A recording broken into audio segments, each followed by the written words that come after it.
back to the farm. Today's another big day on the farm. We're moving our broiler chickens, our meat birds, out onto pasture today. I'm out here in the front pasture, which, if you remember, is where the laying hens spent the winter. There's their hoop house behind me. And it's been a couple months since we've had them off this pasture, and you can see the pasture has recovered really nicely. It's nice and green. So now it's time to bring our meat birds out here on this pasture and rotate them through up and down, back and forth on this pasture on fresh grass daily, pretty much. And yeah, for the next 4 or 5 weeks until they're ready to process. So the chicks are just about 3 weeks old. They're a little older than we normally wait to put them out, but we've had some bad weather the last week or so, where we've had a couple of days of really bad storms and just didn't want to put them out and then have their first day be, torrential downpours, thunder and lightning. So waited. A front came through last night, and so today is nice and sunny and cooler and not too much wind. So we're going to get everything ready and bring them out. First step is going to be to cover this little mobile hoop structure with a tarp and get everything set up. And I'll show you that process shortly. So let's see how this goes.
Okay, so now we've got the mobile chicken hoop house all set up.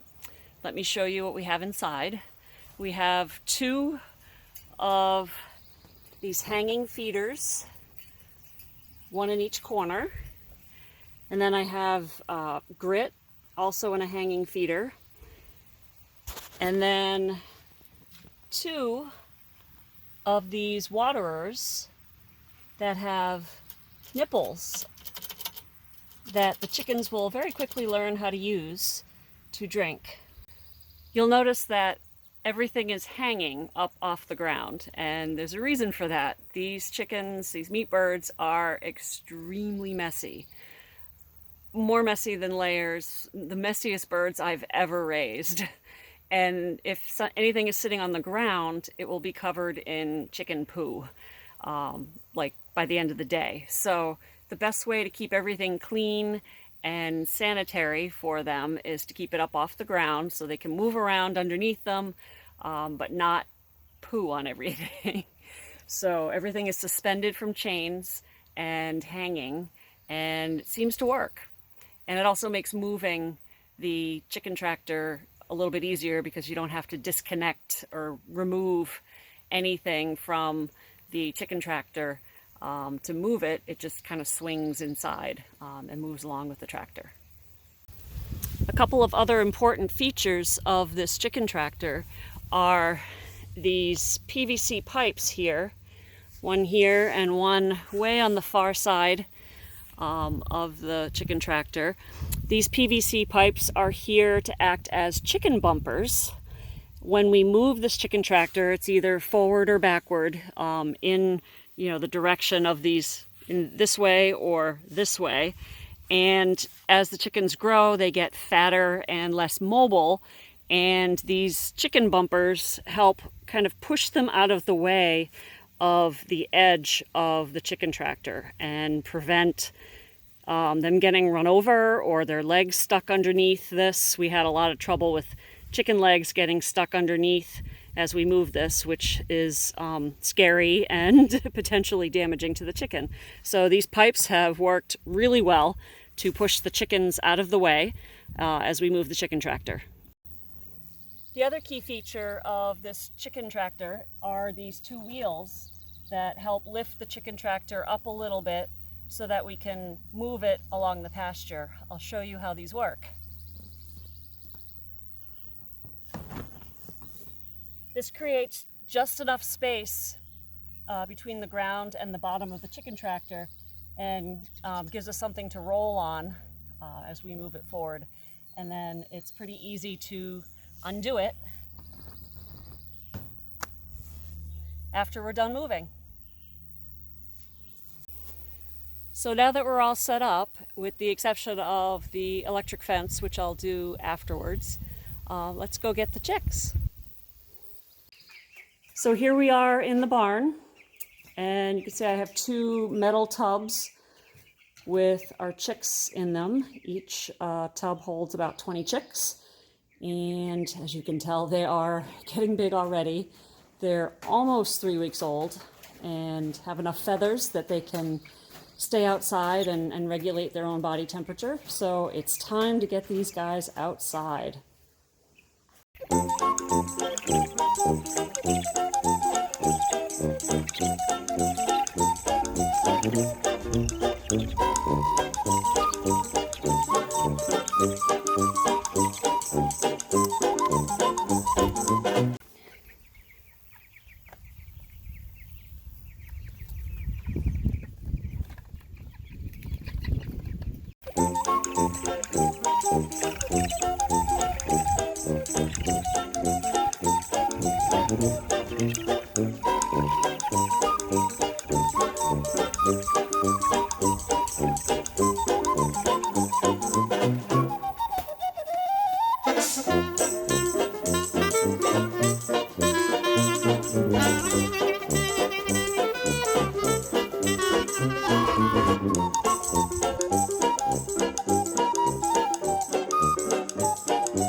Well, the meat birds are out on pasture. Yay. Another chapter in the adventures on the farm complete. stay tuned for more adventures with these guys and the laying flock and the gardens. More videos to come. Thank you for joining me. I look forward to seeing you all again. Take care. Bye.